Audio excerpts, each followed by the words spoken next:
ప్రభునందు ప్రియులైన దేవుని పిల్లలారా, ఈరోజు ఒక మంచి పాఠాన్ని మనం ఆలోచిద్దాం.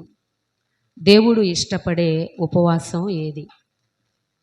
దేవుడు ఇష్టపడే ఉపవాసం ఏది?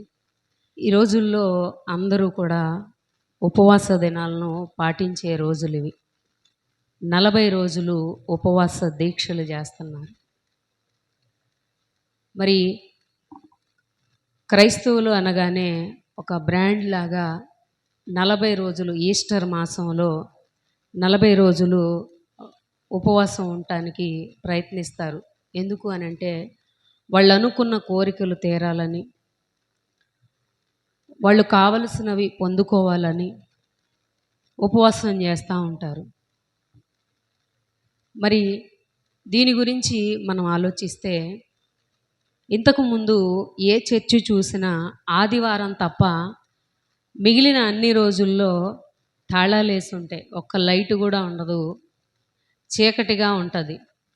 కానీ ఇప్పుడు మేము బైబిల్ తరగతులకు వెళుతున్నప్పుడు, అలాగే మీటింగ్స్కి వెళుతున్నప్పుడు చూస్తే ఏ చర్చి కూడా ఖాళీగా లేదు. అందరూ ప్రార్థనలు జరిపిస్తున్నారు. ప్రార్థనలు జరిపిస్తూ మరి ఈ 40 దినాలు నిష్టగా దీక్షగా మరి ప్రార్థనకు వెళ్ళాలి, ఒక్కరోజు కూడా మానకూడదు అని క్రమం తప్పకుండా అందరూ ప్రార్థనకు వెళుతున్నారు. ఒక ఆవిడైతే మన దగ్గర గుంటూరులో కాకాణి స్వస్తిశాల అని ఉంది, మీకు తెలుసు. అక్కడికి వారం వారం తాడికొండ నుంచి కాకాణి వరకు నడిచి వెళ్తుంది.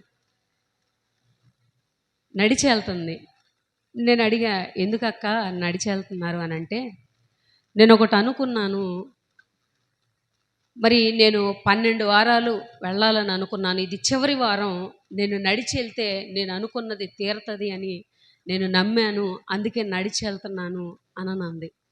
ఆ రోజు వాళ్ళ ఇంట్లో బంధువులు వచ్చారు. బంధువులు వచ్చినప్పుడు వాళ్ళ ఆయన అంటున్నాడు, అమ్మ మరి ఒక్క వారం ఇంటి దగ్గర ఉండు, బంధువులు వచ్చారు కదా, నువ్వు అట్లా వెళ్తే మంచిది కాదు, మన గురించి మంచిగా అనుకోరు, నువ్వు ఇంటి దగ్గర ఉండు అని అంటే, లేదు లేదు 11 వారాలు వెళ్ళాను నేను, ఈ 12వ వారం వెళ్ళకపోతే నా దీక్ష అంతా భగ్నమైపోతుంది, నేను వెళ్ళాల్సిందే అని బయలుదేరింది. వాళ్ళేమో, వచ్చిన బంధువులేమో ఒకళ్ళ ముఖాలు ఒకళ్ళు చూసుకుంటున్నారు. ఈవిడ మాత్రం వెళ్ళేదే అంటుంది. అయితే ప్రియమైన దేవుని పిల్లలారా, ఇప్పుడు ఈ రోజుల్లో జరుగుతున్నటువంటి సందర్భాలను కనుక మనం ఆలోచిస్తే, ఉపవాసం ఎప్పుడు ఉంటారు? ఉదయం 9 గంటల నుంచి మధ్యాహ్నం 3 గంటల వరకు ఉపవాసం ఉంటారు. 3 గంటల తర్వాత మామూలుగా తినేయొచ్చు. తిని మరలా 7 గంటల నుంచి 10 గంటల వరకు ఉపవాసం ఉండాలి. తర్వాత మళ్ళీ మామూలుగా తినేయొచ్చు. ఇప్పుడు ఉదయం 9 గంటల నుంచి 3 గంటల వరకు మధ్యలో ఏదైనా ఆకలేసింది అనుకోండి, అప్పుడు పాలు తాగొచ్చంట 2 లీటర్ల వరకు. 2 లీటర్ల పాల వరకు అలౌ చేయొచ్చు. తర్వాత అన్నం తినకూడదు, కానీ గోధుమ రవ్వ ఉప్మా మాత్రం తినొచ్చంట. బొంబాయి రవ్వ ఏం పాపం చేసుకుందో, గోధుమ రవ్వ ఉప్మా తినొచ్చట. అంటే పాలు దాగి గోధుమ రవ్వ ఉప్మా తింటే మనిషి అన్నవాడికి ఎవరికైనా ఆకలేస్తుందా? కానీ వీళ్ళు మేము ఇలా ఉపవాసం ఉంటున్నామని చెప్తున్నారు. ఓకే, అంటే మనిషి తనకు కన్వీనియంట్గా ఉండేంత వరకు వాళ్ళు పెట్టుకుంటున్నారు రూల్స్. సరే, అయితే ఈ రోజుల్లో ఇలా చెప్పినట్లుగా, నేను చెప్పినట్లుగా వాళ్ళు పాటించి మరి మిగతా టైంలో ఏదైతే అలౌ చేసే టైం ఉంటుందో ఆ టైంలో మళ్ళీ మామూలుగా అన్నం తినేసేస్తారు. ఇక ఇందులో కూడా కొన్ని ప్రత్యేకమైనవి ఉన్నాయి. ఏంటి? మాంసం తినకూడదు, ఆడవాళ్ళైతే పువ్వులు పెట్టుకోకూడదు, మగవాళ్ళైతే మందు తాగేవాళ్ళైతే మందు తాగకూడదు అని చెప్పేసి దానికి ఒక డ్రెస్ కోడ్ కూడా ఈ మధ్య కాలంలో డ్రెస్ కోడ్ కూడా దింపారు.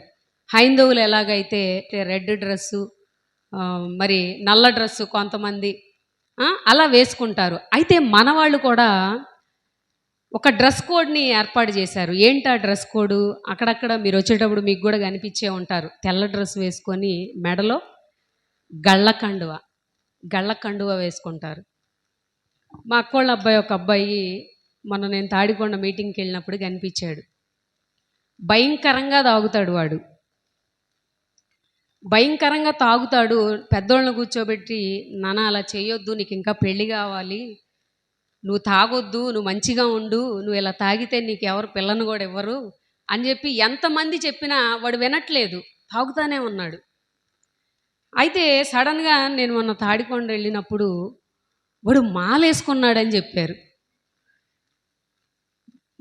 ఏం మాల వేసుకున్నాడని నేను అనుకునేటప్పటికి 40 రోజులు, ఈ 40 రోజులు నేను తాగకూడదని చెప్పేసి వాడు మంచి నిర్ణయం తీసుకొని మాలేసుకున్నాడు అని చెప్పేసి అంటున్నారు. అంటే 40 రోజులు ఒగ్గ పట్టుకుంటున్నాడు అంతే.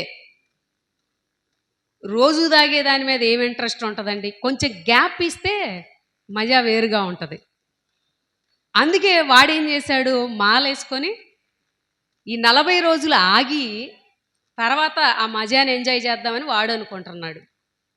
అయితే మాలేసుకున్నాడు అనగానే సరే పోనీలే, అది ఒక్కసారే మనం చెప్తే ఇక మనం చెప్పేది భయంకరంగా ఉంటుందిగా, సరే పోనీలే ఈ 40 రోజులన్నా ఆగుతున్నాడు కదా అని అనుకున్నాం. అంటే ఈ 40 రోజుల్లో కొన్నిటిని నిష్టగా ఉంచి వాటికి దూరంగా ఉండాలి అని చెప్పేసి ఏదో వాళ్ళకి తెలిసిన దాంట్లో ఉపవాసం ఉండాలని చెప్పేసి చేస్తున్నారు. ఓకే, మరి ఇది మనుషులకు ఉపయోగపడుతుందా? దేవునికి ఏమైనా ఉపయోగపడుతుందా? మాలేసుకున్నాడు, అన్నం తినరు, ఆ తినని అన్నాన్ని, వండుకున్న అన్నాన్ని పక్క వాళ్ళకి ఏమైనా పెడతారా? పెట్టరు. మనం తినవలసిన ఆహారం తాలూకు బియ్యం అలాగే ఉంటాయి, పప్పు అలాగే ఉంటుంది, తాలింపు గింజలు అలాగే ఉంటాయి. మనం ఉపవాసం ఉండి మనం తినని ఆహారాన్ని బయట వాళ్ళకి ఎవరికైనా పెడతామా? ఉపవాసం పేరిట అలా ఉండి నేను దేవునికి ఏదో చేస్తున్నాను అని భ్రమించేలాగా చేస్తుంది అపవాది. అయితే ప్రియమైన దేవుని పిల్లలారా, మనుషుల్ని మాయ చేస్తుంది. బైబిల్ చదువుతున్నాం, మనం బైబిల్లో ఉన్నట్లుగానే చేస్తున్నాం, కానీ ఎక్కడో లోపం జరుగుతుంది. మీరెందుకు 40 రోజులు ఉపవాసం ఉంటున్నారు అని అడిగితే, అదేంటండి ఎస్తేరు ఉపవాసం ఉండలేదా యోధ జాతి కోసం అని అంటున్నారు. ఆవిడ 3 రోజులు అన్నపానములు ముట్టుకోకుండా ఉంది. అవునా కదా? పాత నిబంధనలో ఉపవాసాలు చేశారు, కానీ వాళ్ళు అన్నము తినలేదు, నీళ్లు కూడా తాగలేదు. అలాగే మోషే గారు కూడా ఉపవాసం ఉన్నాడు. 40 దినాలు ఉపవాసం ఉన్నాడు, అన్నపానాలు ఏమీ తీసుకోలేదు. ఆ రోజుల్లో ఉపవాసం చేస్తే అంత నిష్టగా చేశారు, కానీ మనం కొన్నిట్లో వెసులుబాటు కల్పించుకున్నాం. అంటే మనల్ని మోసం చేస్తుంది. యేసుక్రీస్తు వారు కూడా ఉపవాసం ఉన్నారు 40 దినాలు. మరి ఆయన ఉపవాసం ఉన్నాడు, అప్పుడు ఆయన నీళ్లు తాగలేదు, అన్నము తినలేదు, రొట్టె ముక్క కూడా ముట్టలేదు ఆయన. అయితే వాళ్ళు ఉపవాసం ఉంటున్నప్పుడు ఎంతో చక్కగా ఎంతో దీక్షతో చేస్తున్నారు. పాత నిబంధన కాలంలో ఒక పాస్టర్ గారు చెప్తున్నాడు, మరి 40 రోజులు ఉపవాస దినాల్లోకి మనం వచ్చేసాం కదా, ఉపవాసం చేయండి, తప్పు లేదు, కానీ ఓవర్ యాక్షన్ చేయవాకండి, నీళ్లు కూడా తాగకుండా చేస్తున్నారు, నీళ్లు తాగాలి మీరని చెప్పేసి చెబుతున్నాడు. ఒక ఆవిడ నీరసంగా మొహం పెట్టుకొని ఉందట అయ్యగారు వెళ్ళేటప్పటికి. ఏంటక్క నీరసంగా ఉన్నావు అని అంటే, ఉపవాసం అయ్యగారు అందండి. మరి నేను అసలు పచ్చి మంచినీళ్ళు కూడా ముట్టట్లేదు పాస్టర్ గారు అని చెప్పిందట. ఆయన వెళ్ళిపోయి, అక్క నువ్వు మంచినీళ్ళు తాగకపోతే ఎట్లా, మంచినీళ్ళు తాగు, నువ్వు మంచినీళ్ళు కూడా తాగకుండా ఉపవాసం చేసావు అనుకో, నేనే వచ్చి మీ ఇంట్లో కూటం పెట్టాల్సి వచ్చిద్దండి. అంటే ఈవిడ పోతే జ్ఞాపకార్థ కూడిక పాస్టర్ గారు పెట్టాలి. మరీ ఓవర్గా చేయవాకండి, ఉపవాసం చేయాలి, కానీ నీళ్లు తాగండి, మజ్జిగ తాగండి, పాలు తాగండి, దానికి కొన్ని రూల్స్ ఉన్నాయి. ఈ విధంగా ఉపవాసం చేస్తే మీరు ఉపవాసంలో నిలబడగలరని చెప్పేసి బోధకుడు చెబుతున్నాడు. ప్రియమైన దేవుని పిల్లలారా, మనుషులు మేము చేసేది బైబిల్లో ఉన్నది పాటిస్తున్నామని భ్రమపడుతున్నారు. అపవాది కూడా భ్రమలోనే బ్రతికించేస్తుంది. కానీ దేవుడు ఏమంటున్నాడో అసలు దేవుని మనస్సులోని మాట ఏంటో, ఆయన ఏ విధంగా ఉండమన్నాడో మనం తెలుసుకోవాలి. ఉపవాసం ఉంటున్నాం రైటే, కానీ ఆ రోజుల్లో కనీసం మన హృదయం మంచిగా ఉండాలా లేదా? హృదయాన్ని కూడా మంచిగా ఉంచుకోరు. హృదయం నీతిగా ఉండటానికి ఆ విధంగా ప్రయత్నించరు. అందుకే దేవుడు మాట్లాడుతూ ఒక మాట అంటున్నాడు చూడండి. మార్కు సువార్త 7వ అధ్యాయము 6వ వచనంలో ఒక మంచి మాట మనకు కనిపిస్తుంది. మార్కు సువార్త 7వ అధ్యాయము 6వ వచనము. అందుకు ఆయన వారితో ఇలాగు చెప్పెను, ఈ ప్రజలు పెదవులతో నన్ను గనపరచుదురు గాని వారి హృదయము నాకు ఎలా ఉందంటున్నాడు? దూరముగా ఉన్నది అని అంటున్నాడు. పెదవులతో ఘనపరుచుతారట, కానీ హృదయం మాత్రం దూరంగా ఉంది. ఈ 40 రోజులు స్తుతి స్తుతి స్తుతి స్తుతి అని స్తుతి ఆరాధన చేసేవాళ్ళు ఉన్నారు, స్తుతులు చెల్లించే వాళ్ళు ఉన్నారు, అలాగే ఉపవాసం ఉండి ఏడ్చి కన్నీటితో ప్రార్థించే వాళ్ళు కూడా ఉన్నారు.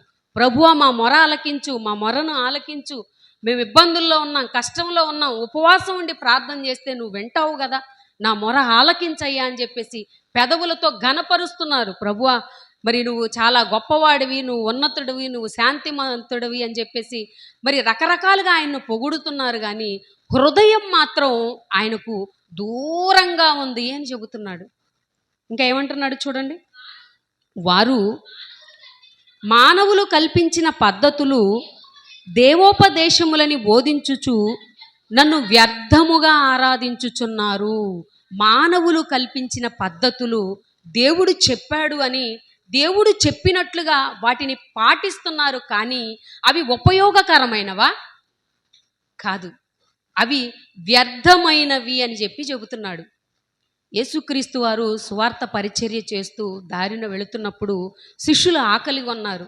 ఆకలి కొని దారి వెంబడి వెళుతూ వెన్నులు తుంచుకొని తింటున్నప్పుడు పరిసయ్యులు వాళ్ళను వెంబడిస్తున్నారు, వాళ్ళతో పాటు ఉన్నారు. మరి వాళ్ళు చూసి ఏమంటున్నారో తెలుసా? మీ శిష్యులు విశ్రాంతి దినమున చేయకూడని పని ఎందుకు చేస్తున్నారు? వెన్నులు తుంచుకొని తింటున్నారు కదా, ఇది చేయకూడదు కదా, ఇది ఎందుకు చేస్తున్నారు అని అడుగుతున్నారు. అడిగిన తర్వాత ఆయన వారికి సమాధానం చెప్పాడు. చెప్పిన తర్వాత మరొకటి అడుగుతున్నారు చూడండి. మార్కు సువార్త 3వ అధ్యాయము 4వ వచనం చూడండి. అక్కడ ఏమంటున్నాడు? వారిని చూచి విశ్రాంతి దినమున మేలు చేయుట ధర్మమా, కీడు చేయుట ధర్మమా అని, ప్రాణరక్షణ ధర్మమా, ప్రాణహత్య ధర్మమా అని అడిగెను. అందుకు వారు ఊరకుండెను. ఇక్కడ విశ్రాంతి దినం అంటున్నారు కదా, ఎవరిదైనా మరి గొర్రె కానీ గాడిద కానీ గుంటలో పడిపోయిందనుకో, విశ్రాంతి దినం అని చెప్పేసి దాన్ని అలాగే విడిచిపెట్టేస్తారా? దాన్ని కాపాడుతారా? కాపాడడం మంచిదా, దాన్ని అలా విడిచిపెట్టేస్తే మంచిదా? ఆ రోజు విశ్రాంతి దినమున మరి మీకు మేలు చేయడం మంచిదా, కీడు చేయడం మంచిదా అని అడుగుతున్నాడు. ప్రాణహత్య ధర్మమా, ప్రాణరక్షణ ధర్మమా అని అడిగాడు. ఒక ప్రశ్న వేశాడు. ప్రశ్న వేసేటప్పటికి అందుకు వారు ఊరకుండెను అంటే వాళ్ళకి ఇంకేం చెప్పాలో అర్థం కాలేదు. క్రిందికి ఏమంటున్నాడో చూడండి. ఆయన వారి హృదయ కాఠిన్యమునకు దుఃఖపడి కోపముతో వారిని కలయచూచి, వారి హృదయ కాఠిన్యమునకు దుఃఖపడ్డాడు.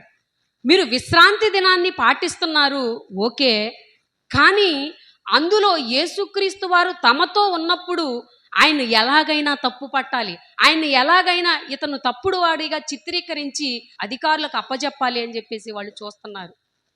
వారి హృదయ కాఠిన్యమునకు ఆయన దుఃఖపడుతున్నారు. మీరు శాస్త్రులు పరిసయ్యులుగా ఉండి అనేకులకు బోధించవలసినటువంటి మీరు ఇంత భయంకరమైన పరిస్థితుల్లో ఉన్నారేంటి అని ఆయన దుఃఖపడుతున్నాడు. వారి హృదయ కాఠిన్యమును బట్టి, యేసుక్రీస్తును తప్పు పట్టాలనే మనసుంది చూసారా, ఆ మనసును బట్టి ఆయన బాధపడుతున్నాడు. ఆ రోజు శాస్త్రులు పరిసయ్యులు కాదని, ఈరోజు మనం కూడా అలాగే ఉన్నాం. ఉపవాసం ఉంటున్నాం, కానీ మన హృదయాలు ఎలా ఉంటున్నాయి? హృదయం కాఠిన్యంతో నిండిపోయింది. హృదయం పగతో నిండిపోయింది, హృదయం ద్వేషంతో నిండిపోయింది. ఆయన బాధపడుతున్నాడు. మనం కూడా ఉపవాసం ఉండి మన జీవితాల్లో ఎలా బ్రతుకుతున్నాం? ఆయన కూడా దుఃఖపడుతున్నాడు. దుఃఖపడుతూ ఏమంటున్నాడు చూడండి, యెషయా గ్రంథం 46వ అధ్యాయము 12వ వచనం ఒకసారి చూడండి. కఠిన హృదయులై నీతికి దూరముగానున్న వారలారా, నా మాట ఆలకించండి. కఠిన హృదయంతో ఉన్నారు మీరు, నీతికేమో దూరంగా ఉన్నారు. ఇదిగో ఇలాంటి మీ గురించి నేను ఒక మాట చెబుతాను, మీరు వినండి అని అంటున్నాడు. ఈరోజు ఆయన చెప్పిన వినే పరిస్థితుల్లో మనుషులు ఎవరున్నారు చెప్పండి? దేవుడు ఉపవాసం చేసే విధానం గురించి బైబిల్లో చెప్పాడా లేదా? చెప్పాడు. కానీ దానిని పట్టించుకుంటున్నారా? పట్టించుకోవట్లా. హృదయం కఠినమైపోయింది. కఠినమైన హృదయంతో మీకు నచ్చినట్లుగా చేస్తున్నారు, మీకు ఇష్టం వచ్చినట్లుగా చేస్తున్నారు. అందుకే ఆయన బాధపడుతున్నాడు. బాధపడుతూ నా మాట వినండి అయ్యా అని అడుగుతున్నాడు. ఎంత జాలిగల దేవుడండి, ఎంత కృపగలిగిన దేవుడు.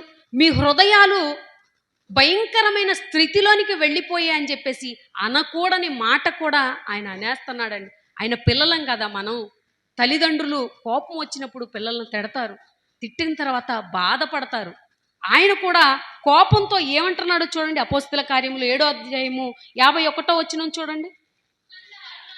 ముష్కరులారా, హృదయములను చెవులను దేవుని వాక్యమునకు లోపరచునొల్లని వారలారా, మీ పితరుల వలె మీరును ఎల్లప్పుడూ పరిశుద్ధాత్మను ఎదిరించుచున్నారు. హృదయములను చెవులను దేవుని వాక్యమునకు లోపరచనివ్వట్లేదట. చెవులున్నాయి ఎందుకు? దేవుడు చెవులు ఎందుకు ఇచ్చాడు? వినటానికి ఇచ్చాడు. నోరు మాట్లాడడానికి ఇచ్చాడు. ఈ నోటితో ఏం పలుకుతున్నావు? ఈ చెవులతో వేటిని వింటున్నావు? నీ హృదయంతో గ్రహించవలసినటువంటి విషయాలను నువ్వు పట్టించుకోవట్లేదు, నువ్వు లెక్క చేయట్లేదు. ఎందుకో తెలుసా? ఎందుకో చూడండి. మీ హృదయము క్రొవ్వినది అని అంటాడు.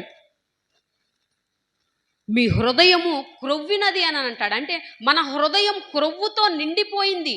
అంటే కొవ్వు గనక అడ్డుపడితే చాలామంది గుండెకు సంబంధించిన ప్రాబ్లమ్స్ వస్తున్నాయి. వాళ్లకు ఆ గుండె మీద కొవ్వు పొర అడ్డుపడుతుంది. ఆ కొవ్వు పొర ఉంటే చాలా ప్రమాదం. రక్తం పంపిణీ జరిగేటప్పుడు ఆ కొవ్వు పొరలు అనేవి అడ్డుండకూడదు, చక్కగా ఫ్లో అవుతూ ఉండాలి. ఇప్పుడు కాలువ ఉందనుకోండి, కాలువలో మురుగు అడ్డ పెడితే ఆ మురుగును మనం తీసేయాలి. తీసివేయకపోతే బ్లాక్ అయిపోతుంది కాలువ. అలాగే కొంతమందికి రక్తనాళాల్లో గుండె రక్తాన్ని సరఫరా చేసేటప్పుడు ఆ రక్తనాళాల్లో కొవ్వుగడ్డలు పేరుకుపోతాయి. ఆ కొవ్వుగడ్డలు అడ్డం పడిపోతే గుండె ఆగిపోతుంది, మనిషి చచ్చిపోతాడు. అలాంటి మీ గుండెలకు, మీ హృదయాలు క్రొవ్వినవి అని అంటున్నాడు. అంటే మీరు క్రొవ్వినటువంటి వారిగా అయిపోయారు. ఇక లోకంలో తిట్టే తిట్ల గురించి అయితే చెప్పనక్కర్లేదు. బాగా కోపం వస్తే ఎలా తిడతారో మనకి తెలుసు. అంటే మీరు ఎలా అయిపోయారు? మీరు చెవులారా వింటున్నారు. మీ హృదయములను చెవులను దేవుని వాక్యమునకు లోపరచట్లేదు దేవునికి. ఆయన మాట చెబుతానన్నా మీరు వినటం లేదని ఆయన బాధపడుతున్నాడండి. ఇంకా చూడండి, ఇర్మియా గ్రంథము 14వ అధ్యాయం 11వ వచనం చూడండి. ఉపవాసంతో దేనినైనా సాధించవచ్చు అని అనుకుంటున్నారు కదా మీరు.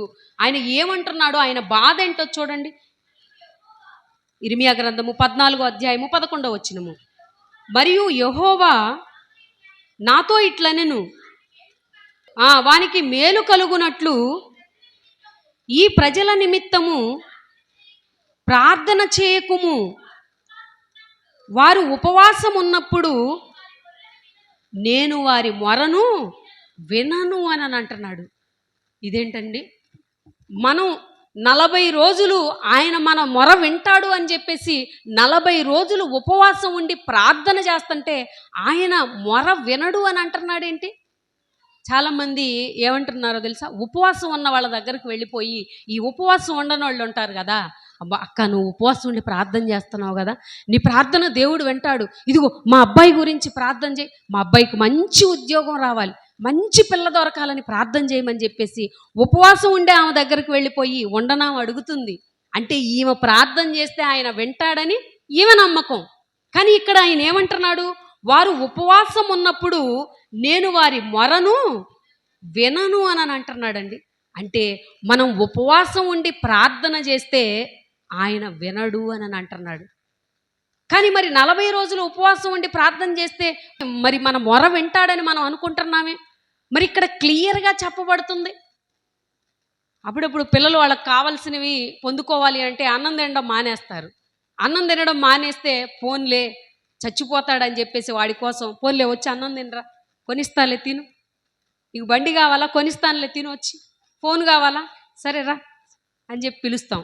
అంటే అన్నం తినకుండా మానేస్తే వాళ్ళు కోరుకున్నవి దక్కుతాయని మన పిల్లలు అనుకుంటున్నారు. అదేవిధంగా దేవుని దగ్గర కూడా అలిగి సాధిద్దాం, ఉపవాసం ఉండి సాధిద్దాం అని మీరు అనుకుంటున్నారు. కానీ ఆయన మాత్రం ఒకే రీతిగా ఉన్నాడు. మీరు అన్యాయంగా గుద్దులాడుచు, మీరు అన్యాయం చేస్తూ అన్యాయాన్ని మానకుండా మీ హృదయం క్రొవ్వి, మీ హృదయం కఠినమైపోయి మీరు ఇలా ఉపవాసం ఉండి నన్ను అడిగితే నేను చేస్తాననుకుంటున్నారా? నేను చెయ్యను. మీరు ఉపవాసం ఉన్నప్పుడు నేను వారి మొరను వినను అని అంటున్నాడండి. ఎందుకు వినడు? ఎందుకు వినడు అని అంటే వీళ్ళు ఏమనుకుంటున్నారంటే ఎలాగైనా ఉపవాసం ఉండి ఆయన్ను సాధించుకోవచ్చు. అంటే మనం చేసినట్లుగానే ఉపవాసం ఉండి కావలసిన బండి, ఫోన్ ఎలాగైతే పొందుకుంటున్నామో అలాగే మన కోరికలను కూడా బలవంతంగా పొందుకోవాలి అని అనుకుంటున్నారు. కానీ ఆయన ఏమంటున్నాడో తెలుసా? చూడండి, జకరియా గ్రంథము 7వ అధ్యాయము 3వ వచనం చూడండి. యెహోవాను శాంతిపరచుటకై. అంటే ఇప్పుడు వీళ్ళు ఉపవాసం ఉండి ఏం చేస్తున్నారు? దేవునికి శాంతి హోమం చేస్తున్నారా? అంటే ఆయన్ను కూల్ చేస్తున్నారా? ఆయనను శాంతిపరచుటకై. అంటే ఆయన్ను శాంతిపరచాలి అని అంటే ఉపవాసం ఉండాలి అని వీళ్ళు అనుకుంటున్నారు. అనుకుని ఉపవాసం ఉంటుంటే ఆయన ఏమంటున్నాడో తెలుసా? 5వ వచనం చూడండి, అక్కడే ఉంటుంది. నా యందు భక్తి కలిగియే ఉపవాసం ఉంటిరా. చివరి మాట మనకు కావాలి. నా యందు భక్తి కలిగియే ఉపవాసం ఉంటిరా అని అడుగుతున్నాడు. ఏంటండి ఇంత మాట అనేసాడు? అంటే భక్తి లేకుండానే మనం ఉపవాసం ఉంటున్నామా? భక్తి లేకుండానే, ఆయన మీద ప్రేమ లేకుండానే మనం ఉపవాసం ఉంటున్నామా అంటే లేదని ఖచ్చితంగా చెప్పొచ్చు. నిజంగా ఇది మనకు మేలు జరగకుండా కేవలం దేవునికి మాత్రమే మేలు జరిగేదైతే మనం ఉపవాసం ఉంటామా చెప్పండి? సమస్య లేదు. మనకు మేలు జరిగితేనే మనం ఉపవాసం ఉంటాం. ఈరోజు మనుషులు ఇలాగే ఉన్నారండి. చాలామంది 99% మంది వారి అవసరాల కోసం ఉపవాసం ఉండేవాళ్ళే ఉన్నారు. అందుకే ఆయన అంటున్నాడు, నా యందు భక్తి కలిగియే ఉపవాసం ఉంటిరా అని ప్రశ్నిస్తున్నాడు. అంటే భక్తి కలిగి వీళ్ళు ఉపవాసం ఉండట్లేదు, కానీ దేనినో ఆశిస్తున్నారు. ఏంటది? అది కూడా దేవుడు బైబిల్లో రాయించాడు. చూస్తారా? చూడండి, మత్తయి సువార్త 6వ అధ్యాయము 16వ వచనము. మీరు ఉపవాసము చేయునప్పుడు వేషధారుల వలె దుఃఖముఖులై ఉండకుడి, తాము ఉపవాసము చేయుచున్నట్టు మనుషులకు కనబడవలెనని వారు తమ ముఖములను వికారము చేసుకొందురు. వారు తమ ఫలము పొంది ఉన్నారని నిశ్చయముగా మీతో చెప్పుచున్నాను అని అంటున్నాడండి. చూసారా? ఉపవాసం వీళ్ళు ఎందుకుంటున్నారట? ఒకవేళ మీరు ఉపవాసం చేయాలనుకుంటే మీరు ఎలా ఉండాలో చెప్పి తర్వాత క్రిందికి ఆయన చెబుతున్నాడు. చూడండి, 17వ వచనము. ఉపవాసము చేయుచున్నట్టు మనుషులకు కనబడవలెనని కాక రహస్యమందున్న నీ తండ్రికే కనబడవలెనని నీవు ఉపవాసము చేయునప్పుడు నీ తల అంటుకొని నీ ముఖము కడుగుకొని అప్పుడు రహస్యమందు చూచుచున్న నీ తండ్రి నీకు ప్రతిఫలం ఇచ్చును అంటున్నాడు. నువ్వు ఉపవాసం చేయవలసినటువంటి విధానం ఇది. తలకు నూనె పెట్టుకో, ముఖం కడుక్కో, ఎవ్వరికీ తెలియకూడదు. నువ్వు బాగా 3 పూట్ల అన్నం తిన్నప్పుడు ఎంత హుషారుగా అయితే ఉంటావో, ఎంత ఓపికగా అయితే ఉంటావో అలాగే కనబడాలి నీ ముఖం. కానీ ఈరోజు ఉపవాసం ఉండే వాళ్ళ ముఖాలు చూడండి, నీరు గారిపోతూ ఉంటారు. ఎందుకు? ఎవరో ఒకళ్ళు అడగాలి, ఏందమ్మా అలా ఉన్నా? 40 రోజు ఉపవాస ప్రార్థనలు కాబట్టి నేను ఉపవాసం ఉంటున్నానని చెబుతుంది. నాతో పాటు జాబ్ చేసేటప్పుడు ఒక ఆమె ఉండేదండి. అందరూ 1 గంటకి భోజనానికి వెళ్ళేవాళ్ళు. అందరూ 1 గంటకు భోజనానికి వెళ్తుంటే ఈమె మాత్రం వచ్చేది కాదు. మీరెళ్ళండి, మీరెళ్ళండి, మీరెళ్ళండి అనేది. ఈమె ప్రేమ కలిగి ముందు మమ్మల్ని పంపిస్తుందేమో అనుకున్నా. తర్వాత 3 గంటలకు వెళ్ళిపోయింది. 3 గంటలకు కనపడట్లేదు రాసుకోవడానికి. ఇద్దరం కలిసి రాయాలి. 3 గంటలప్పుడు లేదేమో. ఏది ఎక్కడికి వెళ్ళిందని ఎతుకుతుంటే ఉపవాసం కదా అంటారు. ఉపవాసం అయితే మరి ఎక్కడికి వెళ్ళింది? లంచ్ రూమ్లోకి వెళ్ళింది. 3 గంటలకు భోజనం చేయడానికి వెళ్ళింది. అంటే నీ మీద ప్రేమ కలిగి కాదు, 3 గంటలకు వెళ్ళిపోయి తినేది ఉంది కాబట్టి ముందు నువ్వు వెళ్ళని చెప్తుంది. అంటే ఉపవాసం ఉన్నప్పుడు నువ్వు నీరసంగా, నువ్వు ఉపవాసం ఉన్నావని ఆ చుట్టుపక్కల ఉన్న వాళ్ళందరికీ తెలిసేలా చేసావు. ఇదే ఉపవాసం ఉన్న ఈవెను సాయంత్రం మంగళగిరిలో మీటింగ్ పెడుతున్నావు అక్క, న్యూ కెనడీ స్కూల్ దగ్గర. ఉపవాసం ఉన్నావు కదా, చక్కగా దేవుని మాటలు విందువు కానీ ప్రార్థనకు వెళదాం రా అంటే ఏమందో తెలుసా? నేను రాలేనులే అంది. ఎందుకు రాలేవు? ఉదయం నుంచి ఇక్కడ అలిసిపోయి ఉంటాం కదా, ఇంటికి వెళ్ళిన తర్వాత పని చేసుకోవాలి. నేను రాలేనులే అబ్బా అంటాను. నమస్కారం అమ్మా అనుకున్నా. నువ్వు ఉపవాసం ఉంది దేనికి? దేవుని కోసం ఉన్నావు. కానీ దేవుని మాట వినడానికి ఇష్టం చూపించావా? ఆ 40 రోజుల్లోనే నువ్వు దేవుని దగ్గరకు రాలేకపోయావు. కుదరదు అని అంటున్నావు. అంటే ఉపవాసం ఉంటే సరిపోతుందని అనుకుంటున్నారు. కానీ దేవుడు ఏం కోరుకుంటున్నాడో తెలుసా? నువ్వు ఉపవాసం ఉన్నట్లు ఎవ్వరికీ తెలియకూడదు అంటున్నాడు. పాస్టర్ గారు వెళ్ళిపోయి ఏంటక్క అలా ఉన్నా అంటే ఉపవాసం ఉన్నా అని చెప్పేసి చెబుతున్నారు. మరికొంతమంది అయితే ఫ్లెక్స్లు పెడతారు, ఉపవాస కూడిక అని చెప్పేసి ఏ టైం నుంచి ఏ టైంకి జరుగుతుందని చర్చిల ముందు బోర్డులు పెట్టేస్తారు. ఇది దేవునికి ఇష్టమైందా చెప్పండి? ఇప్పుడు బాగా అప్డేట్ అయ్యాం కదా, అప్డేట్ అయిన తర్వాత యూట్యూబ్లో థంబ్నెయిల్స్ కనపడుతున్నాయి. ఏమని? ప్రత్యేక ఉపవాస ప్రార్థన కూడికలు. అసలు బయటికే చెప్పొద్దు నాయనా అని అంటే పబ్లిసిటీ ఇస్తున్నావేంటి? అంటే మనుషులకు కనబడవలెనని, అంటే మనుషులకు కనబడాలని. ఒరే మీరు ఇలా ఉంటారా అని చెప్పేసి ముందే చెప్పాడు ఆయన. మీరు ఉపవాసము చేయనప్పుడు వేషధారుల వలె దుఃఖముఖులై ఉండకుడి. అలా ఉండొద్దు అని అంటే మనం ఎలా దుఃఖంగానే దీనంగానే ఉంటాం. చెయ్యొద్దు అన్నది చేసి చూపించడం మన అలవాటు. ఇంకా చూడండి, తాము ఉపవాసము చేయుచున్నట్లు మనుషులకు కనబడవలెనని వారు తమ ముఖములను వికారం చేసుకుంటారు. వికారం. ఎవరైనా అడగలేదనుకో మనం చేసే ఉపవాసం వేస్ట్. నేను ఎన్ని రోజుల నుంచి ఉపవాసం ఉంటున్నా, అర్థం కావట్లేదు నా ముఖం చూస్తుంటే. నేను ఉపవాసం ఉంటున్నట్టు తెలియట్లేదా? ఏదో ఒక విధంగా చెప్పేయాలని చూసుకుంటా ఉంటాం.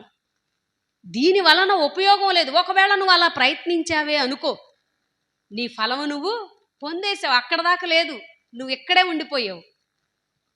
అక్కడ దాకా లేదు. అంటే మనం ప్రయాణం అవ్వడానికి, విమానంలో వెళ్ళడానికి టికెట్ కొనుక్కుంటాం. టికెట్ కొనుక్కోగానే ఫ్లైట్ బస్సులాగా ఎక్కేయడానికి కుదరదు. ఈ టికెట్తో చాలా ఉంటుంది. వీసా చూపించాలి. అక్కడికి వెళ్ళిన తర్వాత నీ లగేజ్ అంతా చెక్ చేస్తారు.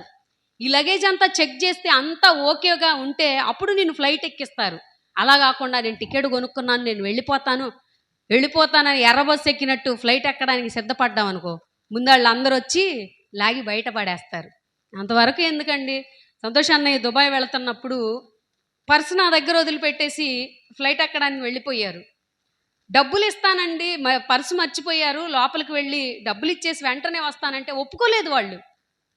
అస్సలు సమస్య లేదు, లోపలికి వెళ్ళిన తర్వాత వాళ్ళు చూసుకుంటారు, మీరు ఇవ్వడానికి వీల్లేదన్నారు.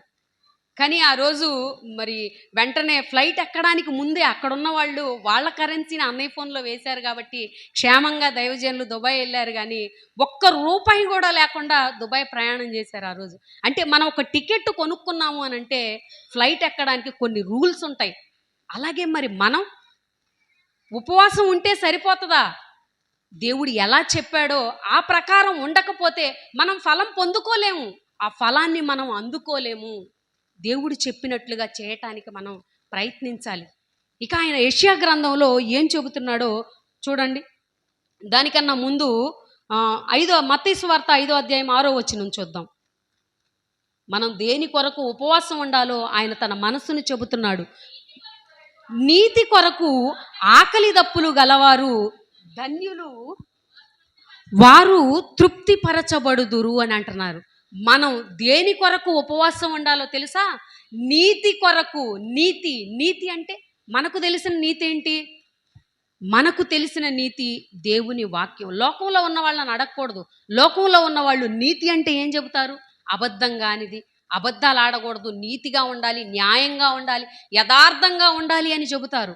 వీటిని తీసుకుంటే దేవుని ఆలోచనలోనికి రాదు. ఎందుకంటే ఆయన ఆలోచనలు వేరు, మనుషుల ఆలోచనలు వేరు.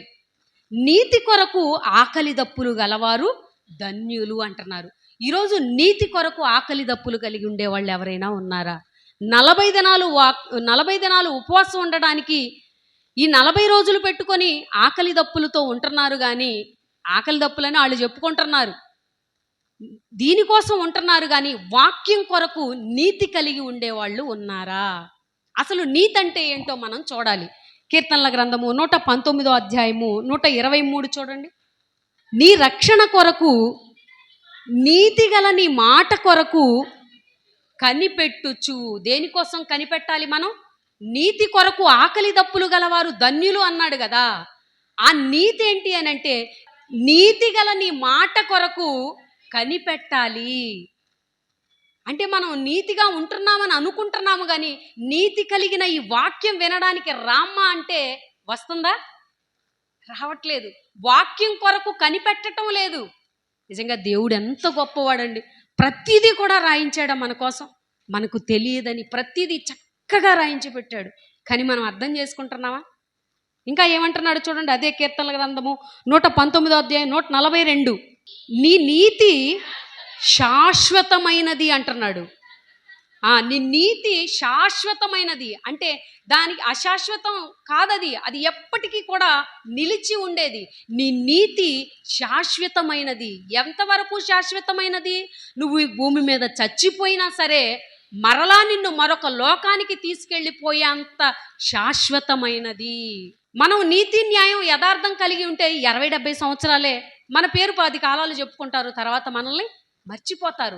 కానీ ఆయన నీతిని గనక మనం పాటిస్తే అది శాశ్వతంగా ఉంటుంది, మనల్ని మరొక లోకానికి తీసుకువెళుతుంది. అలాగే 144 చూడండి. నీ శాసనములు శాశ్వతమైన నీతి గలవి. ఎంత చక్కగా చెబుతున్నాడండి. ఈ నీతి కొరకు ప్రాకులాడే వాళ్ళు ఉన్నారా? ఈ నీతిని ఆశించే వాళ్ళు ఉన్నారా? ఈ నీతి కావాలని కోరుకునే వాళ్ళు ఉన్నారా? ఈరోజు సమాజంలో జల్లెడ వేసి పట్టినా కూడా దొరకరండి. ఈ నీతిని ఎవరండి కోరుకుంటారు? ఈ కష్టాలు, ఈ ఇబ్బందుల్ని ఎవరు కోరుకుంటారు చెప్పండి? ఇలాంటి నీతి మాకొద్దు, కానీ మాంసం తినకూడదు. మాంసం తినకూడదు కానీ మోసం చేయొచ్చు. ఈ 40 రోజుల్లో జరిగేది. మాంసం తినరు కానీ మోసం చేస్తూ ఉంటారు. ఒక ఆవిడ ఉపవాసం ఉంది కానీ పాలల్లో నీళ్లు కలిపి పోస్తాం. ఇదేంటమ్మా అంటే అదే ఇదే. పక్కకు వెళ్ళిపోయి గొడవ, కొంగు బిగించి తెల్ల డ్రెస్ కూడా తీలా. నిజంగా ఇది క్రిందటి వారం జరిగింది. క్రిందటి వారం అలా బైబిల్ తీసుకెళ్ళి ఇంట్లో పెట్టిందో లేదో తెల్ల బట్టలు కూడా మార్చుకోలేదు, కానీ దోపుకొని వచ్చి గొడవాడుతుంది. అంటే నీతి కలిగినటువంటి మనస్సు కలిగి ఉండాలి, కానీ అది లేదు. కానీ ఉపవాసం మాత్రం ఉంటాం. అదే ఇదే. ఎలా ఉంటే దేవుడు మెచ్చడు. దేవుడు కోరుకున్న ఉపవాసం ఏంటో, మనం ఎలాంటి ఉపవాసం చేస్తున్నామో ఇప్పటి వరకు మనం చూసాం. అసలు దేవుడు కోరుకున్నదేంటి, దేవుడు ఎలా ఉండమన్నాడో చివరిగా మనం చూద్దాం. చూడండి, యెషయా గ్రంథము 58 అధ్యాయము 3వ వచనము. మేము ఉపవాసం ఉండగా నీవెందుకు చూడవు? మేము మా ప్రాణములను ఆయాసపరుచుకొనగా నీవెందుకు లక్ష్య పెట్టవు అని అంటున్నారట. పైగా ఉపవాసం ఉండిందే గాక నేను అలాంటి ఉపవాసాలను నేను లక్ష్య పెట్టను అని ఆయన అంటుంటే ఇక వాదనకు దిగారు, ఇక గొడవకు దిగారు. గొడవకు దిగి ఏమంటున్నారో తెలుసా? ఏంటయ్యా, వాళ్ళకంటే మేము ఎంత బాగుంటున్నాము. సుంకరి ప్రార్థన మనం చూసాం. పరిసయుడు సుంకరి ప్రార్థన. సుంకరేమో ఆకాశం వైపు కన్నులెత్తడానికి కూడా ఆయనకి ధైర్యం చాలట్లేదు. కానీ ఈయన వెళ్ళిపోయి నేను వారానికి 2 రోజులు ఉపవాసం ఉంటున్నాను, దశంభాగం ఇస్తున్నాను. లోకాసు వార్తలో ఉంటుంది, నేను వారానికి 2 రోజులు ఉపవాసం ఉంటున్నాను, దశంభాగం ఇస్తున్నాను, నాకన్నా నీతిమంతుడు ఎవరని రొమ్ము కొట్టుకో మరి ఆయన అడుగుతున్నాడు, నిలదీస్తున్నాడు.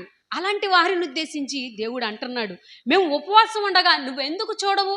అని నిలదీస్తున్నప్పుడు ఆయన ఏమంటున్నాడో తెలుసా? ఒరే, మీరు ఉపవాసం ఉంటున్నారు కానీ ఎవరి కోసం ఉంటున్నారు? ఉపవాసం ఉంటున్నావు, ఓకే. నువ్వు ఉపవాసం చేసేటప్పుడు నువ్వేం చేస్తున్నావు? నీ హృదయం ఎలా ఉంటుంది? ఉపవాసం ఉన్న రోజుల్లో సీరియల్స్ మానరు. సీరియల్స్ మానేస్తారా? ఉపవాసం ఉన్నా సరే సీరియల్ చూడాల్సిందే, వ్యాపారం చేయాల్సిందే, వాళ్ళ చేత కఠినమైన పనులు చేయించాల్సిందే, గొడవలు పడాల్సిందే. గొడవ లేకపోతే నిద్రపట్టదు. గొడవలు లేకుండా అస్సలు ఉండలేరు. మరి ఉపవాసం అదే ఇదే. అన్యాయముగా గుద్దులాడుచు ఉపవాసం ఉంటారు. మీరు గుద్దులాడతారయ్యా అన్యాయంగా. న్యాయంగా కాదు, అన్యాయంగా గుద్దులాడతారు. మరి ఇలాంటి ఉపవాసం నాకు అవసరమా? మీరు ఉపవాసం ఉండడం అవసరమా? వద్దు, వెళ్ళండి, మీరు వెళ్ళిపోయి తినేసేయండి. ఎందుకు మళ్ళీ నా పేరు చెప్పి నా పరువు తీస్తారు? మీరు వెళ్ళిపోండి అని అంటున్నాడు. అలా అన్నప్పుడు నిలదీస్తున్నారు. నువ్వెందుకు పట్టించుకోవు, మా కోరికలు ఎందుకు తీర్చవు అని అడుగుతుంటే ఆయన బాధపడుతూ, మీరు ఇలా ఉంటున్నారు కానీ అలా ఉండకూడదు, ఇలా ఉండాలి నాయన అని చెబుతుంటే ఎదురు తిరుగుతున్నారు అని అంటే ఆ రోజు ఇశ్రాయేలీలు వారి హృదయాన్ని ఎంత కఠినం చేసుకున్నారండి, ఎంత కఠినులు అయిపోయారు. ఇంకా చూడండి ఏమంటున్నాడు? మీ కంఠధ్వని పరమున వినబడునట్లుగా మీరిప్పుడు ఉపవాసం ఉండరు. అట్టి ఉపవాసము నాకు అనుకూలమా? మనుషుడు తన ప్రాణమును బాధపరుచుకొనవలసిన దినము అట్టిదేనా? ఒకడు జమ్ము వలె తల వంచుకొని గోనెపట్ట కట్టుకొని బూడిద పరుచుకొని కూర్చుండుట ఉపవాసమా అంటున్నాడు. చూడండి, నువ్వు 40 రోజులు ఏమీ తినకుండా నేను ఉపవాసం ఉంటున్నా అని చెప్పేసి నీకు నచ్చినట్లుగా నువ్వు ఉంటూ, నీకు ఇష్టం వచ్చినప్పుడు తింటావు, కష్టం వచ్చినప్పుడు మానేస్తావు. నీకు నచ్చినట్లుగా నువ్వు ఉంటూ జమ్ము వలె తల వంచుకొని గోనెపట్ట కట్టుకొని బూడిదలో కూర్చొని నేను ఉపవాసం ఉన్నానని చెబుతున్నావా? ఒరే, ఇలాంటిది నేను కోరుకున్నానా అంటున్నాడు. జమ్ము అంటే తెలుసా మీకు? ఇక్కడ కూర్చున్న వాళ్ళకి జమ్ము పిల్లలు. మొన్న ఒకరోజు బయటికి వెళితే ఒక కంకి కనిపించింది, జమ్ము కంకి. నాన్న ఇదేరా జమ్ము కంకి అని అంటుంటే ఆమెకు జమ్ము అంటే తెలియట్లేదు కానీ జామ అంటుంది. జాము తెలిసింది కానీ వీళ్ళకి జమ్ము కంకి తెలియలేదు. పిల్లలకు చూపించండి, ఎందుకంటే ఒకప్పుడు మేము చూసినయే ఇప్పుడు కనిపించట్లేదు. ఏదైనా కనిపిస్తే చక్కగా చూపించండి. బైబిల్లో ఉన్న సందర్భాలు, ఇదిగో దీన్ని దేవుడు బైబిల్లో ఇలా వాడాడు, ఇదిగో ఇది ఇలా ఉంటుంది, ఇలా ఉండకూడదు, ఇలా ఉండమని దేవుడు చెప్పాడు అని చెప్పేసి చెప్పండి. ముసిడి పండు అంటే నాకు నిజంగానే తెలియదు. ముసిడి పండు అంటే ఏంటన్నయ్య అని అడిగితే రత్నం అన్నయ్యకి తెలుసు అంట. మోదవలసలో అటు వెళ్ళినప్పుడు ముసిడి పండు దొరికింది. దాని గింజ తీసుకొచ్చి లోపల మా రూమ్లో పెట్టి, అక్క ముసిడి పండు మీ రూమ్లో పెట్టాను చూడండి అని చెప్పేసి చెప్తే అదేంటో జిగురుగా ఉంది. ఏంటా ఇదని చెప్పేసి పడేద్దామని చూసి కూడా ఆపా. తర్వాత చెప్పాడు అన్నయ్య, ముసిడి పండు ఉందక్క చూడండి అని. అదేదో జావగా ఉంది, జస్ట్ ఇలా అని నోట్లో పెట్టుకుంటే భయంకరమైన చేదు. చూపించండి, ఇలాంటివన్నీ చూపించండి. అందుకే దేవుడు బైబిల్లో వాడాడు. ముసిడి పండంత చేదని వాడింది అందుకే. ఇక చూడండి, ఇక్కడ జమ్ము వలె తల వంచుకొని గోనెపట్ట కట్టుకొని బూడిద పరుచుకొని కూర్చుండుట ఉపవాసమా? నువ్వు ఉపవాసం అనుకుంటున్నావా? ఒరే, నువ్వు అనుకుంటున్నావేమో కానీ నా దృష్టిలో మాత్రం అది ఉపవాసం కాదు అని ఇంకేమంటున్నాడు? అట్టి ఉపవాసము యెహోవాకు ప్రీతికరమని మీరు అనుకుంటారా? ఇలాంటిది నేను కోరుకుంటానని మీరు అనుకుంటున్నారా? అది కాదురా ఉపవాసం అంటే. అది కాదు. ఉపవాసం అంటే ఏంటో ఇప్పుడు నేను చెబుతున్నాను రా, వినండి, ఆ విధంగా చేయండి రా, దానిని నేను అంగీకరిస్తానని చెప్పేసి చెబుతున్నాడు. ఏమంటున్నా? దుర్మార్గులు కట్టిన కట్లను విప్పుటయు, కాడిమాను మోకులు తీయుటయు, బాధింపబడిన వారిని విడిపించుటయు, ప్రతి కాడిని విరుగగొట్టుటయు నేనేర్పరచుకొనిన ఉపవాసము కాదా? నీ ఆహారము ఆకలి కొనిన వారికి పెట్టుము, నీ రక్త సంబంధికి ముఖము తప్పింపకుండుటయు, దిక్కుమాలిన బేదలను నీ ఎంట చేర్చుకొనుటయు, వస్త్రహీనుడు నీకు కనబడినప్పుడు వానికి వస్త్రములిచ్చుటయు, ఇదియే కదా నాకు ఇష్టమైన ఉపవాసం. నాకు ఇష్టమైన ఉపవాసం ఇది కదా నాయనా అని చెబుతున్నాడు. కానీ నువ్వెన్నన్నా చెప్పు ప్రభువా, మాకు నచ్చిందే మేము చేస్తాం, మేము అన్నదే మాట, మేము నడిచిందే బాట. ఆ విధంగా అయిపోయారు. మీరు ఉపవాసం చేసేటప్పుడు మీకు నచ్చినట్లుగా ఉంటున్నారు కానీ అలా కాదు నాయన. మీరు ఉపవాసం ఉన్నప్పుడు మీరు ఏం చేయాలో తెలుసా? దుర్మార్గులు కట్టిన కట్లను విప్పండి, కాడిమాను మోకులు తీయండి. ఈరోజు అపవాది మనల్ని అందరినీ కూడా పాపములో బంధించేసిందండి. ఈ పాపం అనే సంకెళ్లను తెంచేయాలంటే ఎవరు వెళ్ళాలి చెప్పండి? ఒక క్రైస్తవుడుగా నువ్వు నేను వెళ్ళొద్దా? వాటిని తెంచాలి అని అంటే కత్తి కావాలా లేదా? కత్తి లేకుండా వెళ్ళిపోయి బంధకాలు తెంపగలమా? కత్తి కావాలి. ఆ కత్తి ఏంటి? వాక్యం. వాక్యం అనే ఈ ఖడ్గాన్ని పట్టుకొని మనం లోకంలోనికి వెళ్ళాలి. లోకంలోనికి వెళ్ళిపోయి అనేకులు పాపంలో జోగుతున్నారు, భయంకరమైన స్థితిలోనికి వెళ్ళిపోయారు, తమ జీవితాలను సర్వనాశనం చేసుకుంటున్నారు. ఇలాంటి వారి కోసం నువ్వు బయటికి వెళ్ళవా? ఉపవాసం ఉన్న రోజుల్లో మూలన కూర్చొని ఏడుస్తూ ప్రార్థన చేస్తావు. దీనివల్ల ఉపయోగం ఏమైనా ఉందా? నీ ఉపవాస దీక్షలో బయటికి వెళ్ళిపోయి నువ్వు ఒక పాపిని మార్చగలవా? అది నీకు చేత కాదు కదా. అలాంటి ఉపవాసం కాదు. నేను కోరుకున్నది ఒక పాపిని నువ్వు మార్చాలి నాయన, నువ్వు మోసం చేయడం మానేయాలి అని చెప్పి ఆయన మాట్లాడుతున్నాడండి. ఇంకేమంటున్నాడు చూడండి, నీ ఆహారము ఆకలి కొనిన వారికి పెట్టు, నీ రక్త సంబంధికి ముఖం తిప్పుకోవద్దు అని అంటాడు. మాలేసుకొని చక్కగా హ్యాపీగా చైర్లో కూర్చున్నాడు, వచ్చి డబ్బులు అడుగుతున్నాడు. నాకు అప్పు ఇవ్వమని అడుగుతుంటే వీడికి ఎన్నిసార్లు ఇచ్చినా తిరిగి ఇట్లేదని చెప్పేసి ఇక నేను మాత్రం ఇయ్యనని చెప్పేసి కుర్చీలో కూర్చొని డబ్బులు వెళ్ళిపో అని సునాయాసంగా అబద్ధం ఆడేస్తున్నాడు. అంటే ఈ అబద్ధాలు మానుకోలేదు కానీ నువ్వేం మానుకున్నావు? ఒక పూట భోజనం మానుకున్నావు. దీని వలన ఉపయోగం ఉందా? నీ హృదయాన్ని శుద్ధి చేసుకోవాలి కానీ నీ కడుపులోకి వెళ్ళే ఆహారాన్ని మానేయడం కాదు. దిక్కుమాలిన బేదలను నీ ఇంట చేర్చుకొనుము. బేదలు అని అంటే డబ్బులు లేని వాళ్ళు అనుకుంటున్నారా? ఎప్పటికి ఎన్నో పాఠాల్లో మీరు విన్నారు. బేదలు అంటే వాక్యం లేని వాళ్ళు. వాక్యం లేనివాడు బేదవాడు. ఆ బేదవాని దగ్గరకు సంపన్నుడవైన నువ్వు దేంట్లో? జ్ఞానంలో సంపన్నుడవి. ఈ సంపదను తీసుకువెళ్ళిపోయి బేదలకు పంచుతున్నారా? బేదలకు పంచకపోతే నువ్వు చేసే ఉపవాసం వ్యర్థం. మనకెలాగూ ఉపవాసాలు లేవు. ఎప్పుడైతే మనం BOUIకి వచ్చామో ఆ ఉపవాసము లేదు, అలాగని దేవుడు చెప్పినట్లుగా బ్రతకడం కూడా లేదు. బైబిల్ తరగతులు జరుగుతున్నాయి. మనకి బైబిల్ తరగతులు జరుగుతున్నాయా? బైబిల్ తరగతులు జరుగుతుంటే ప్రతి వారం క్లాసులకు వచ్చే ఇద్దరు ఎప్పుడైతే ఈ శ్రమల దినాలు ప్రారంభం అయ్యాయో మన దగ్గరికి రావడం మానేశారు. తను నా ఫ్రెండు వచ్చే అమ్మాయి, ఏంటమ్మా ఏంటి రావట్లేదని అడిగితే ఏమందో తెలుసా? నేను క్వైర్ టీంలో ఉన్నాను, ఏమనుకోవద్దు, ఈ 40 రోజులు మాత్రం నేను అక్కడికే వెళతానని అంటుంది. మరి ఏమంటామండి, మనం నిన్నగాక మొన్న పెట్టాం కదా, సరేలే వెళ్ళని చెప్పేసి ప్రతిరోజు వెళ్ళి గుడిలో కూర్చుంటుంది.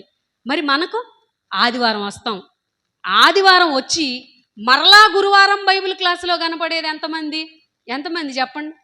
నేను మిమ్మల్ని ఏదో అంటున్నానని మీరు అనుకోవద్దు. దేవుని కొరకు మనం చేసే ఉపవాసం ఏది అని అడుగుతున్నా. మనం బైబిల్ తరగతి చక్కగా జరిపించుకుంటున్నాం. వాళ్ళు వాక్యం తెలియని వాళ్ళు నీతి కొరకు ఎంత చక్కగా నిలబడుతున్నారు. వాళ్ళకు తెలిసి తెలియని వాక్యం కోసం ప్రతిరోజు ఉద్యోగానికి వెళ్ళొస్తుందామా, ఉద్యోగానికి వెళ్ళొచ్చి మళ్ళీ వెంటనే ఆరాధనలో అక్కడికి వెళ్ళిపోయి పాల్గొంటుంది.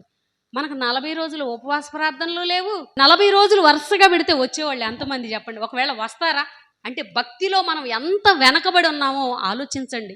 మనం జ్ఞానవంతులం, జ్ఞానం ఉంది అని అనుకుంటున్నాం కానీ మనం జ్ఞానంలో వెనకబడిపోతున్నాం. ఇది మీరు అర్థం చేసుకోవాలి. చక్కగా బైబిల్ క్లాసులకు వచ్చి నేర్చుకుంటే ఎంత కోల్పోతున్నాం అనేది మనకు అర్థం కావట్లేదు. వాళ్ళే చక్కగా ఉన్నారు కదా, మరి మనకేమైందండి? మనం ఆదివారం వచ్చి వెళితే పరలోకం రాదండి. పరలోకం కోసమేగా మనం అంతా ఇక్కడికి వచ్చాం. పరలోకం వెళ్ళాలనేగా వచ్చాం. అందుకే వచ్చారా? లేదంటే మీకేమైనా ఆస్తులు కలిసి రావాలని వచ్చారా? ఇక్కడ ఒక్కళ్ళు కూడా చేయెత్తరు, మేము ఆస్తి కోసం వచ్చాం, మాకు కలిసి రావాలని వచ్చామనేవాళ్ళు ఒక్కళ్ళు కూడా చేయెత్తరు. అందరూ పరలోకం కోసం వచ్చిన వాళ్ళే. మరి ఈ ఆదివారం భక్తి సరిపోతుందా? తూనికేసేటప్పుడు మనకు కావాల్సిన ఆహార పదార్థం కరెక్ట్గా రావాలి. ఒకవేళ తక్కువ వేసాడు అనుకో అమ్మేవాడు, ఏంటి తక్కువ వేసావు, గొడవడతామా లేదా? మరి మన నీతి క్రియలు సరిపోతున్నాయా? తూనికలో తేలిపోతున్నాం తెలుసా? మనం తేలిపోతున్నాం. జాగ్రత్త. దేవుడు కోరుకున్నట్లుగా ఉండకపోతే మనం చాలా నష్టపోతాం. కానీ కొంతమంది ఉన్నారండి మంచివాళ్ళు, వాళ్ళు దేవుడు కోరుకుంటున్నట్లుగా ఆయన కోరుకున్న ఉపవాసాన్ని వాళ్ళు చేయడానికి ఇష్టపడుతున్నారు. ఎలాగో తెలుసా? ఇంక చదవండి ఒకసారి ముగించుకుందాం. ప్రతి కాడిని విరుగగొట్టుటయు నేను ఏర్పరచుకున్న ఉపవాసము కదా. నీ ఆహారం ఆకలిగొనిన వారికి పెట్టుము. నీ రక్త సంబంధికి ముఖము తప్పింపకుండుటయు దిక్కుమాలిన బేదలను నీ ఇంట చేర్చుకొనుటయు వస్త్రహీనుడు నీకు కనబడినప్పుడు వానికి వస్త్రములిచ్చుటయు ఇదియే కదా నేను ఏర్పరచుకున్న ఉపవాసం అని చెప్పి, ఒకవేళ నువ్వు ఆ విధంగా నేను కోరుకున్నట్లుగా నువ్వు ఉంటే నీకేమొస్తుందో తెలుసా? 11వ వచనము, యెహోవా నిన్ను నిత్యము నడిపించును, క్షామకాలమున ఆయన నిన్ను తృప్తిపరచును, నీ ఎముకలను బలపరుచును, నీ ఎముకలను బలపరుచును అని అంటున్నాడు. క్షామకాలంలో నీకు తృప్తి కలగాలి అని అంటే, నువ్వు దీవించబడాలి, నువ్వు ఆశీర్వదింపబడాలి, నీ ఎముక సంతుష్టిగా ఉండాలి అని అంటే, నువ్వు నీతి కొరకు ఆకలి దప్పులు కలిగి ఉండు. నీతి కొరకు, నీతి అంటే దేవుని మాట, శాశ్వతమైనటువంటి ఆ మాట కొరకు ఇది కదా నేను కోరుకున్న ఉపవాసం. 40 రోజులు గుళ్ళో కూర్చుంటే ఆయన కోరుకున్న ఉపవాసమా? అది కాదు. కానీ నువ్వు చేయవలసిన ఉపవాసం ఏంటో తెలుసా? నీతి కొరకు ఆకలి దప్పులు కలిగి ఉండు. మనం ఇలా తయారయ్యాము అనంటే, ఇంత గొప్పగా ఉండగలుగుతున్నామంటే మన ఆత్మీయ తండ్రి గారు మనకు నేర్పించిన స్ఫూర్తి. ఆ స్ఫూర్తిని రగిలించుకొని ఎంతమంది ఈరోజు దేవుని కొరకు ఆకలి దప్పులతో ఉంటూ దేవుడిచ్చే ఆ సంతోషాన్ని, దేవుడిచ్చే ఆ తృప్తిని పొందగలుగుతున్నారు. మనం అప్పుల్లోకి వెళుతున్నాం, ఇబ్బందుల్లోకి వెళుతున్నాం అని మీరు అనుకుంటున్నారేమో, కానీ దేవుడు కోరుకున్నట్లుగా ఆయనను తృప్తిపరిచి ఆయన పని చేసి ఆయన్ను సంతోష పెడితే క్షామకాలంలో కూడా ఆయన నీకు తోడుగా ఉంటాడు. ప్రియమైన దేవుని పిల్లలారా, లోకం చేస్తున్నట్లుగా అలాంటి ఉపవాసాలు మనకొద్దు. చక్కగా మనం దేవుని పనిలో ఉందాం, దేవుని కొరకు ఉన్నతంగా బ్రతుకుదాం. అట్టి ఉపవాసమును దేవుడు కోరుకుంటున్నాడు. మరి మనలో ఉన్న చిన్న చిన్న లోపాలను సరిదిద్దుకుందాం. పరలోకం వెళ్ళాలి అంటే లోపాలతో ఉంటే మనం వెళ్ళలేమండి. ఈ లోపాలు ఈ భూమి మీద ఉండగానే సరిదిద్దుకోవాలి. లోపం లేని వారిగా మనం పరలోకం వెళ్ళాలి అని అంటే దేవుని కొరకు ఉన్నతంగా బ్రతకండి. ప్రతి కార్యక్రమంలో కూడా మీరంతా పాల్గొనండి. ప్రతి గురువారం జరుగుతున్న బైబిల్ తరగతికి రండి, దేవుని జ్ఞానం నేర్చుకోండి. దేవుని కొరకు ఉన్నతంగా బ్రతికి నిజమైన పిల్లలని అనిపించుకుంటారని తెలియజేస్తూ నా మాటలు ముగిస్తున్నాను. చిన్న ప్రార్థన చేసుకుందాం. ప్రేమ కలిగిన మా తండ్రి, దయగలిగిన మా దేవ, మీకు వందనాలయ్యా. తండ్రి, మీ మాటలు వినడానికి నాయన ప్రియులైన పిల్లలు నాయన ఎంతో ఆసక్తితో నాయన ఈ ప్రాంతానికి వచ్చారు నాయన. విన్న మాటలు నాయన నిష్ప్రయోజనం కాక నాయన తమ హృదయాల్లో భద్రపరుచుకొని నాయన వాక్య ప్రకారం నాయన ప్రవర్తించుటకు కృపను అనుగ్రహించండి నాయన. ఇదిగో దేవా, మా ఆత్మీయ తండ్రి గారికి నాయన మంచి ఆయుష్ను ఆరోగ్యమునిచ్చి మా మధ్యన నిలవబెట్టినందుకై వందనాలు తెలియజేస్తున్నాం తండ్రి. అలాగే నాయన శాలినిని నాయన భయంకరమైన ప్రమాదం నుంచి బయట వేసి తండ్రి పాపను నాయన సజీవంగా మాకు అప్పగించిన విధానానికై వందనాలు తెలియజేస్తున్నాం నాయన. మీ బిడ్డను కాపాడండి నాయన. జాన్సన్ అనే కుటుంబాన్ని తండ్రి చల్లగా కాచి కాపాడమని వేడుకుంటూ, మీ కుమారుడు చెప్పనై ఉండగా మాకు కావలసిన ఆత్మీయ వాక్కులను అందించమని వేడుకుంటూ క్రీస్తు నామాన్న ఈ ప్రార్థన సమర్పిస్తున్నాం తండ్రి. ఆమెన్. మీ అందరికీ వందనాలు.